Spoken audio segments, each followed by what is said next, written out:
नमस्ते बच्चों, आपका हिंदी कक्षा में स्वागत है। आज हम हिंदी व्याकरण में पाठ 2 पढ़ेंगे। ठीक है, कौन सा है ये पाठ? लिपि और व्याकरण, स्क्रिप्ट एंड ग्रामर। ठीक है। अच्छा, ये लिपि क्या होती है? लिपि मैं आपको बताती हूँ। लिपि या लेखन प्रणाली का अर्थ होता है, ठीक है, क्या होता है?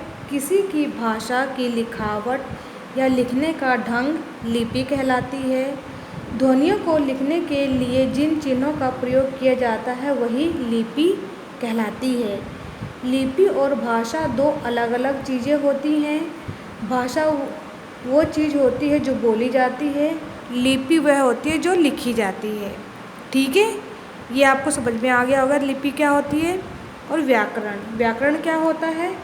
वह विद्या, वह ज्ञान जिसके अंतर्गत बोलचाल और साहित्य में प्रयुक्त भाषा के स्वरूप, उसके गणन, अवयवों तथा प्रकाश, उनके पारस्परिक संबंधों और रचना विधान तथा रूप परिवर्तन का विवेचन ही व्याकरण कहलाता है। इसका अर्थ है कि मतलब जिन शब्दों को हम लिख रहे हैं उसको ठीक ढंग से लिखना ही क्या कहलाता है? व्याकरण कहलाता है। जैसे व्याकरण उस शास्त्र को कहा जाता है जिसमें भाषा के शुद्ध करने वाले नियम बताए गए हैं। ठीक है बेटा, किस किस का हो गया? ये लिपि का और व्याकरण का अर्थ आपको समझ में आ गया होगा। अब आगे देखिए, लिपि का अर्थ होता है लिखित या चित्रित करना। मैंने अभी बताया आपको लिपि का अर्थ होता है लिखना। जब लिपि नहीं होती तो हमारा समस्त साहित्य मौखिक रूप में होता, मतलब बोलने में ही होता, लिखने में नहीं होता। जैसे वेदों का एक नाम श्रुति भी है। क्या है ये? वेदों का एक नाम हम उसका क्या बोलते हैं? श्रुति। वेद हमारे पूर्वजों ने सुनकर याद रखे और अगली पीढ़ी तक पहुंचाते रहे। हमारे वेद कितने हैं? 4 है। कौन कौन से? ऋग्वेद, सामवेद, यजुर्वेद और अथर्ववेद। ठीक है। अगर आपसे कोई पूछे कि हमारे कितने वेद हैं तो आपको क्या बोलना है? 4 है। कौन कौन से? ऋग्वेद, सामवेद, यजुर्वेद और अथर्ववेद। ये ठीक है ना। ऋग्वेद में 10,000 मंत्र हैं, ठीक है, और इसमें देखो 1975 मंत्र हैं। यजुर्वेद में 3750 मंत्र हैं और अथर्ववेद में 7260 मंत्र है। ये 7260 मंत्र हैं।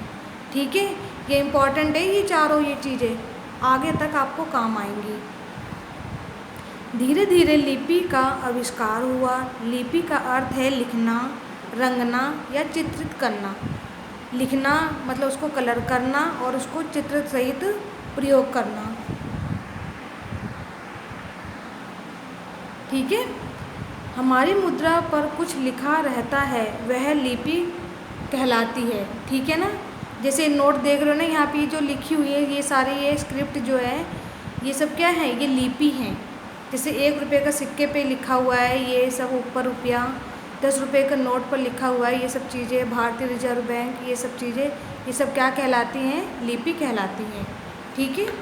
प्रत्येक भाषा की एक लिपि होती है। जैसे भाषा और लिपि यहाँ दी हुई है। जैसे हिंदी भाषा की लिपि देवनागरी, संस्कृत भाषा की देवनागरी, पंजाबी की गुरमुखी, अंग्रेजी की रोमन, मराठी की देवनागरी, नेपाली की देवनागरी, उर्दू की फ़ारसी और कन्नड़ की खमीर। ठीक है। बोली, ये देखो, एक सीमित क्षेत्र में बोली जाने वाली बोली कहलाती है। मतलब एक क्षेत्र में, अगर हम किसी एक क्षेत्र में एरिया में रहते हैं, वहाँ पर क्या सीमित क्षेत्र में बोली जाने वाली भाषा को क्या कहते हैं? बोली कहते हैं। जैसे ब्रिज, मैथिली, अवधी, हरियाणवी। ठीक है। देखो यहाँ पे हमने भाषा लिपि पढ़ी। अब यहाँ पे देखो संसार की कुछ भाषाएं तथा उनकी लिपियाँ, ये संसार की थी। ठीक है ना, हैंगी। अंग्रेजी Roman, German Roman, Spanish Roman, French Roman, Italian Roman, अरबी, फ़ारसी, कश्मीरी फ़ारसी। ये क्या है? ये लिपियाँ हैं और ये कुछ भाषाएं हैं ये। ठीक है। अब हम आगे पढ़ेंगे व्याकरण एवं उसके भाग। ठीक है। व्याकरण क्या है और उसके कितने भाग हैं? जैसे इसमें दिया है वर्ण विचार, शब्द विचार और वाक्य विचार। ठीक है, यहाँ पे दिया हुआ है वर्ण विचार। वर्ण विचार क्या होता है? इसमें वर्णों के आकार, प्रकार तथा शुद्ध व उच्चारण आदि का ज्ञान कराया जाता है। जो वर्ण में होता है शब्दों का, जो हम शुद्ध तरीके से उच्चारण करते हैं, उसका हमें ज्ञान कराया जाता है। किसमें? वर्ण विचार में। वर्ण की उत्पत्ति कहाँ से और कैसे होती है, इन सब का ज्ञान होने से हम शुद्ध उच्चारण करते हैं। वर्ण का एक नाम अक्षर भी है। ठीक है, एक या अधिक वर्णों को योग से शब्द निर्माण होता है। जैसे क और ख हो गया, ठीक है, रा और म हो गया, तो ये दो रा और म हो गए, इसको अलग अलग लिखेंगे तो ये क्या होगा? ये होगा हमारा वर्ण होगा। और अगर हम इसको एक साथ लिखेंगे तो क्या होगा? ये शब्द होगा। ठीक है ना, राम शब्द हो गया, रा और म क्या हो गया? वर्ण हो गए। तो इसमें यही कहा गया है कि वर्ण विचार में कि हम इसमें शुद्ध उच्चारण करना सीखते हैं और किस तरह और शुद्ध बोलना सीखते हैं। और वर्ण का दूसरा नाम क्या होता है? अक्षर भी होता है। और वर्णों के जो योग से मिलते हैं उसे क्या बोलते हैं? शब्द बोलते हैं। ठीक है, जैसे यहाँ पे दिया है शब्द विचार। इसमें शब्द के स्वरूप, उसके भेद तथा उत्पत्ति आदि की जानकारी प्राप्त होती है। इसमें क्या है? इसमें भेद और उत्पत्ति आदि की, किसमें? शब्द में, उसके बारे में पता लगता है कौन सा सही है। प्रत्येक शब्द का अर्थ होता है उन्हें सार्थक, मैंने बोला सही, सार्थक। सार्थक का अर्थ होता है सही शब्द तथा कुछ बिना अर्थ के शब्द भी होते हैं, उन्हें निरर्थक शब्द कहते हैं। जो सही शब्द होते हैं उन्हें सार्थक बोलते हैं, जो गलत शब्द होते हैं उन्हें निरर्थक बोलते हैं। जैसे इसमें दिया है रोटी ओटी, चाय वाय, मिट्टी सिट्टी, ये हमारे क्या है? ये सार्थक है, ये सही शब्द है। और जो ये हैं ओटी, वाय और सिट्टी, ये सब क्या है? निरर्थक है, तो ये क्या है? गलत हो गए ये सब। ठीक है, आगे देखिए वाक्य विचार। एक या अधिक शब्दों के योग से वाक्य बनता है। एक शब्द हो या अधिक शब्द हो, उसको दोनों को मिलाकर क्या बोलते हैं? एक सेंटेंस बनाते हैं, वाक्य बनाते हैं। शब्दों का एक निश्चित क्रम होता है। जिन शब्दों के समूह से कोई निश्चित भाव या विचार प्रकट हो उसे वाक्य कहते हैं। ठीक है बेटा, हम एक या अधिक शब्दों से मिलाकर क्या बोलते हैं? एक सब वाक्य बनाते हैं। और शब्दों जो वाक्य बनते हैं उनको निश्चित भाव प्रकट करना ही वाक्य कहलाता है। जैसे इसमें दिया हुआ है राष्ट्रपति है मैं रहते दिल्ली, तो ये तो क्या हो गया? गलत हो गया। इन शब्दों से कोई निश्चित भाव प्रकट नहीं हो रहा है।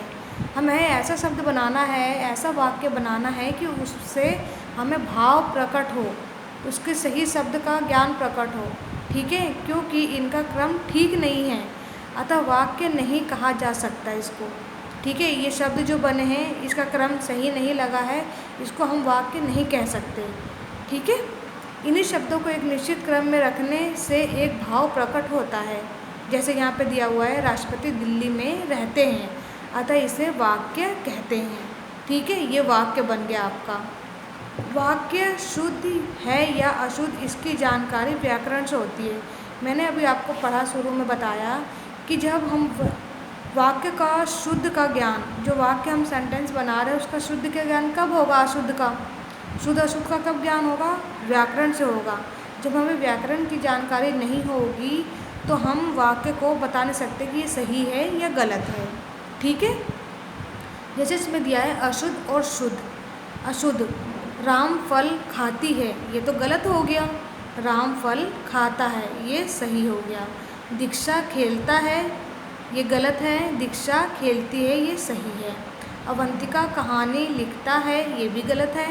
अवंतिका कहानी लिखती है। ठीक है बेटा, ये पाठ आपको पूरा समझ में आ गया होगा। ठीक है, आपको अपनी हिंदी ग्रामर की कॉपी में ये जो ऊपर लिखा है व्याकरण एवं उसके भाग, कौन कौन से वर्ण विचार, शब्द विचार और वाक्य विचार, ये तीनों लिखने हैं। और उसको ये एक्सप्लेन किया गया है, वर्ण विचार को, शब्द विचार को और वाक्य विचार को। ठीक है ना, ये तीनों आपको अपनी कॉपी में करना है यहाँ तक। ठीक है, हिंदी ग्रामर की कॉपी में करना है आपको ये काम।